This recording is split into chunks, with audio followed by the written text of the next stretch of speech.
Hey everybody, welcome back to another episode of Ending Explained here on Burns Reviews. My name is John, and today we were talking about the latest video game adaptation, Until Dawn. But before we begin, if you could, so kindly, please and thank you, be sure to give the video a thumbs up, subscribe, give it a share if you don't mind. It really does help the channel a lot. You can give me some negative feedback, positive feedback. I always love feedback. Also, there's going to be a lot of spoilers for this movie if you haven't seen it yet, so be sure to go check it out and come back, or just enjoy the spoilers. I'm totally fine either way, but consider yourself warned. Alright, now with any further ado, let us talk about it, Until Dawn. The film begins 1 year in the past as we see Melanie, the sister of the main character, who gets killed as you would expect by Mr. Pickaxe. Yikes. Essentially, we find out that she left home because her mom passed away and she wanted to start a new life for herself, but we'll get into that later. 1 year passes and Clover and her friends go to a gas station where she was last seen in a video that was sent to Clover, and they hope to see if they can find any breadcrumbs that might possibly lead to where her whereabouts might be. I should tell you up front, if you haven't already heard, this is drastically different than the game adaptation. When looking into it, the director said that he realized that adapting this video game would have taken like 10.5 hours and would have looked like a bunch of cutscenes, but wasn't really something that he was interested in doing. So rather, while it's still in the same universe, it is drastically different than the original game, only keeping similar characters like Peter Stormare, and the fact that you have some teenagers who have some soap opera relationship drama, but that's actually way more low-key here than it is in the video games. And yeah, I'll be honest, the characters in this movie were not cringy the way I was fearing they might be. Clover goes to see Peter Stormare in a local gas station, and he warns her of a place called Glory Valley, where people often go missing. So of course, naturally, they go and check it out. In doing so, they drive through a rain wall that seems to stop, and it's indicating that they have now entered Glory Valley, a time bubble where essentially time just repeats on a loop. Think very much like Under the Dome. They find a house inside, and they find a bunch of missing posters. Some of them are minors, which is a reference to the game, and of course, they find a missing poster of the missing sister. They also find her name on a sign-in sheet, and that's going to come into play later. From that point, the hourglass you see in all the trailers turns over, and the real game begins. They look outside, they see that their car, the lights have started, the engine has started, and it's about to take off, and apparently it's being possessed by a ghost. They have no cell service, and they're just stranded there in true horror movie form. And while I would typically kind of hate this, this movie is actually clever enough where you really don't seem to mind the tropes too much. From there, Mr. Pickaxe returns once again, and he pretty much takes them all out. There's one girl in the closet, she gets thrown out, the other ones try to run away, and they all get killed immediately. But that's okay because, as expected, they all come back immediately once they're all dead. By the way, the violence is probably worth the price of admission because they really go all out. They don't hold their punches. You know, there's one scene where Mr. Pickaxe has got the one girl by the head. He's just slamming her into the ground and her eyes all messed up. And it's like, wow, they did not shortchange this movie when it comes to blood and gore. So for all you horror fans, you gore fans out there, you sick perverted bastards, you, this is going to be your cup of tea. Also, Mr. Pickaxe is pretty much indestructible. They hit him with a chair, they stab him, nothing stops this guy. He's basically like the Terminator. So if you're watching this, you're like, the only real option to do is to run. So they all get killed and the timer resets. Also, I noticed that the timer seems to start the game whenever somebody signs into the guest book. So the fact that one of our main characters did that on a whim probably wasn't the best idea. Don't do that. After they all respawn, they go into the main room and they realize that they've been added to the missing posters. Well, it's just like the coal miners and some other people. Now it's us on the board, and it's an interesting concept, but like everyone else said, why did they call it Until Dawn? I mean, granted, this movie turned out to be better than I expected. I wouldn't be making an Ending Explained video right now if it was complete trash. I tend to oversee those and just keep moving on, but there's actually some pretty fun stuff in this movie, especially in the third act, so let's keep going. Also, Meg seems to have some kind of spiritual connection to all this because she can sense what's happening. It's kind of dumb in context, but serves pretty well as a plot device as moving the ball forward a little bit. So as dumb as it is in the beginning when she's like, oh, I do these rituals and all that, it's kind of like, okay. But it does kind of come in clutch when they need it for the writing, so 6 in one hand, half a dozen in the other. Yeah, they show her she's like floating above the ground and she talks to the ghost, which is kind of creepy. Round 1 was Mr. Pickaxe. Round 2, Ghost. Ghost! I mean, you can't even see them coming. The one girl gets dragged into the haunted house that appeared across the street, and it's like, how the hell do you fight something you can't even see? Also, Mina, this character, she's pretty annoying, but she grows on you by the end. Just like other things that you don't want growing on you, but... Melanie gets dragged into the haunted house across the street and is killed by a senior citizen ghost, or witch as they call her, that's been breathing through an oxygen tank. But she's the one who tells them, look, either you can either stay up till dawn and survive all these demons and creatures, or you become part of the evil. Meanwhile, Mina and her boyfriend try to escape via the car going through the rain, but they see a giant troll in the road who looks like he's bigger than the Iron Giant, and they're like, yeah, no, I guess we're not gonna go that way. Mr. Pickaxe comes out of nowhere, takes them both out. Clover becomes possessed by the demons and she kills her ex-boyfriend, and that's inside the same house that has all these creepy looking dolls and shit like that. I hate dolls, I hate stuff like that, I hate Annabelle, it's a crap movie, but anything that's like Poltergeist, like this thing in the chair, nuh-uh. I don't know why, it just creeped me the fuck out. Which brings us to round 3. Ding ding ding! The group is hanging out in the bathroom. Every night the circumstances keep changing, and you know, one night the water doesn't work, and the next night it does. However, each night gets arguably harder than the last before it, and as the nights go on, they become more and more part of the evil that lurks there. Slowly turning into, you guessed it, the Wendigos. Also, the water that started to work in the sinks, they're all tired and they drink it, and they explode all over the place to comical effect. It kind of reminds me of that movie Ready or Not in the very end when the characters just explode like blood bags. Or that movie with Michael Ironside, Scanners. I mean, it's not nearly that detailed, but it's still funny and pretty cool nonetheless. And it's at that point, as you would expect, we find out that Dr. Hill is not such a good guy. He reveals himself to Clover and he's like, you know, you're kind of exceptional, before she finally blows up herself. Which brings us to round 4. Ding ding! Wendigo. This one is basically just full-on Wendigos. I thought it was gonna be werewolves because there's one character who's like, anybody else have extra teeth? But there's really not as many different type of creatures that I was expecting. There are a lot, and it does remind me a lot of Cabin in the Woods, but not as many as you would expect. We find out that 20 years ago there was a mining disaster that resulted in 1,100 deaths, 20 of them being miners. Dr. Hill was called in to help the survivors, but him being the crazy mad scientist, he did some crazy experiments on them. I can't say they were all evil per se. I mean, exploitive, yes, but it doesn't seem like he was doing anything more than understanding them, observing them, learning from them. Because I don't think he kills any of them. I don't think he tortures any of them. I think he kind of just like chains them up and tries to learn as much as he can about them. So our teenagers are going through the house to try and find solutions, and they find a TV with a VCR. And again, we get more exposition. Dr. Hill is the mad scientist. He's been doing this since day one. And the doctor basically explains that the longer the survivors are there, the more they turn into the Wendigos. He also reveals that in order to survive, one of them has to stay as a sacrifice. From there, Clover finds a radio and is able to communicate with Hill and says that she wants to meet with him, to which he says that can be arranged, come out to the woods, and we'll have a little one-on-one. I even have your sister for you. And of course, it's not going to go the way you think. But there is an interesting element here that I like. They all gotta survive the night, because if some survive and others don't, the others are stuck there permanently.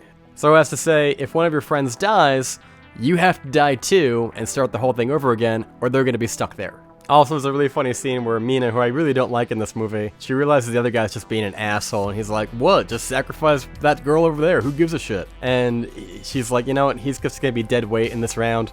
She takes a pickaxe, and she just takes him out.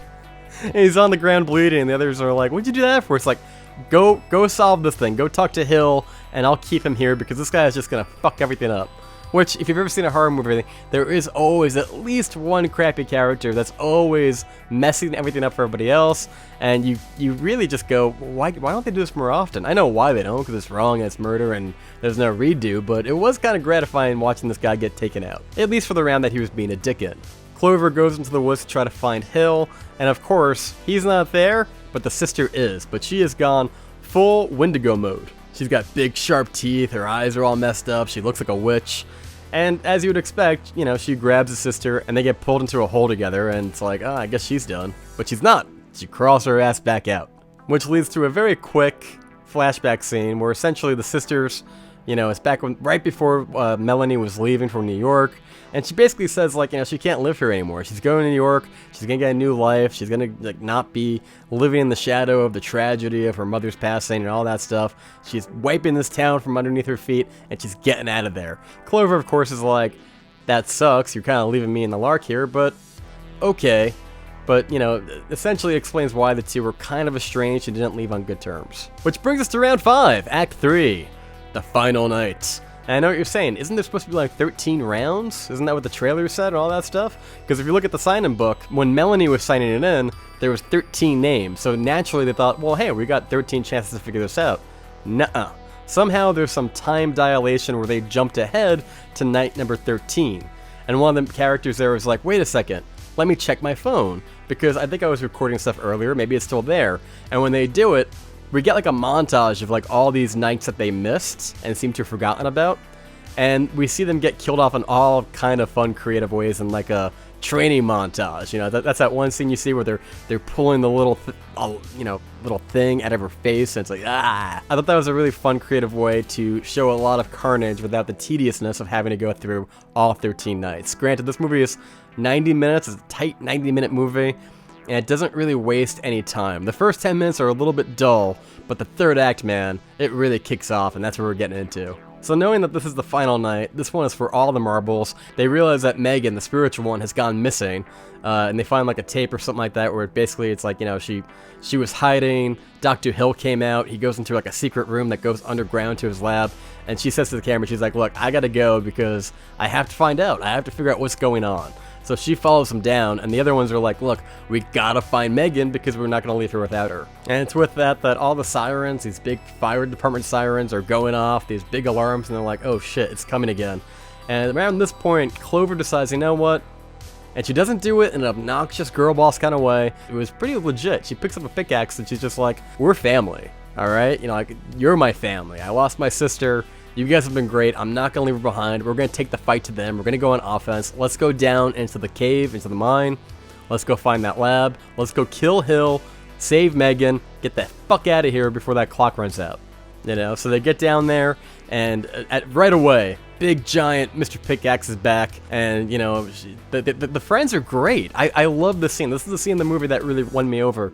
Because they're basically just like, you go ahead, alright, go find Melanie, go find Megan, go kill Hill, come back, we got you, right? And I'm like, I love these characters, man. Like, so many slashers I watch, you always have these entitled, self-involved characters who are just out for themselves. They usually get killed off immediately because they're not very likable. But in this one, it's not full-on cheesy like Fast and the Furious. Like, you believe these characters have a lot of love for each other, and it's nice to see. You know, I think young people get such a bad rap for being such self-involved assholes, so it's like, it's really refreshing when you see a movie like this. It really comes together nicely. I was all in once we hit that point. I'm like, you know what? I like these characters now a lot. So Clover goes off, and the other ones are like distracting Mr. Pickaxe. He tosses them across the room, but eventually they're able to like trip him. They all pick up a giant sledgehammer together, and it's really heavy, and they just Gallagher his head. Just explodes all over the place, and you can't help but want to cheer them on. It was great. Clover makes her way down to the tunnels, and she finds the other Wendigos hiding down there. She kind of does some hiding maneuvers. There's a lot of scenes in this movie. It feels like a video game. They did capture what it feels like to play a horror video game while layering in some character development, which I did not expect it to be this satisfying. I mean, granted, the movie is not amazing in the traditional sense. Like, I wouldn't be like, oh, this is Inception. No, of course not. But it does have enough charm to it that you're like, I really dig these characters. So Clover is down in the tunnels, and she finally encounters her sister, Melanie. And again, she's full Wendigo. She's got those razor teeth, and she's all possessed and Wendigoed out. And eventually she's able to get the drop on her, and she kills her. And she has kind of like a sincere movie that you don't really expect in a slasher, where it's just like, you know, she says something to the effect of like, I love you, I miss you, but I've made peace with this, and I just want to get out here with my family, which are my friends, and go home. Again, you can't help but cheer them on after that. So Clover keeps making her way down the tunnels. She finds Megan. She's in like one of those interrogation rooms. She's chained to a chair, and there's like a Wendigo that's in the room that's trying to break free from the chains and kill her. So she's like, I gotta get in there, but you know, the door's locked, she's chained. So she has to go find Hill, get the key, come back before the Wendigo kills her. So she goes into like the main office, and Hill is kind of creepily hiding in the corner. She sees all the surveillance cameras that he has, like watching them as they go, because he's watching the entire experiment, as it were. There's like a clipboard, it has a Clover's docket on it, and Hill is like creepily behind the door, and he comes out, and he's like, "You're the most interesting one that I've seen so far. You're a survivor, Sydney." And, you know, your fear and your PTSD and your grief, and it's all kind of manifested into this unique, interesting blend that I haven't seen before with the previous survivors and Wendigos that have come into here. He's also revealed that essentially the entire environment, like the architect of it all, is built off the fear, insecurities, and grief of Clover. Like, she's not intentionally doing it, but she's kind of manifesting her fears into the environment, which in turn is coming back at them. That's the juice. Also, Rami Malek isn't in the movie, but there is a scene, like a little Easter egg. He's on one of the clipboards that Hill is talking about. He's like, "Oh, I've had many different types of experiments. Check out The Amateur," also in theaters. He also was here. And again, this movie is not a adaptation of the game, but rather a in-universe side story. So no Rami Malek, no Hayden Panettiere, no cameos like that. Pretty much just Peter Stormare as Dr. Hill. And according to the trivia, he's a slightly different variation of the character from the game. He's not exactly the same one. Why they had to do it that way? I don't know. And while Dr. Hill is monologuing, going on and on, he turns his back like a Bond villain, Clover is able to take some of the poisonous water from earlier in the movie and puts it into his cup. So when he goes to take a sip, kabooey! He blows up all over the place, fulfilling the need of a single sacrifice for them to get out of there. So at this point, all they really have to do is survive like the next half hour, 40 minutes, get away from the Wendigos, and all live long enough for the timer to run out, which they do, man. They basically just make a beeline like track stars. They're running through corridors, they have close calls. You know they're gonna make it, but this is one of those times in a movie where if it's done well enough, even if you know the ending, how it's gonna play out, there's actually some tension and a lot of fun and excitement, which again, I was not expecting from this movie. I thought this was going to be a crappy Sony movie, like one of those Spider-Verse, you know, Morbius kind of movies. This movie is not that. It actually has some charm to it, it has some fun, and it has just enough heart that you actually care about the characters. So, they're able to crawl out of the grave from underneath, they make it up to the surface, the timer on the sand timer, it runs out, and the night is over. The evil hasn't been vanquished, but they are now out of the time bubble. The giant wall of rain that they crossed over into when in the beginning of the movie, the rain stops, allowing them to exit. They get in the car, they beeline out of there, and, you know, the last thing we see is that we're back in Stormare's office, essentially, where all the security cameras are, and it kind of glitches out. The timer starts again, and then the environment changes, and now it becomes like an icy snow type of environment, implying that there's going to be potentially a sequel or more stories to tell. Credits. Also, I sat through the credits. There's no post-credits scene. There's nothing to see, so if you go to the theater thinking, hey, is there gonna be more? There's not. So going into Ending Explained, this is one of those movies where it's like, it's based on a video game, and there is a lore in there, but as the writer-directors have already stated,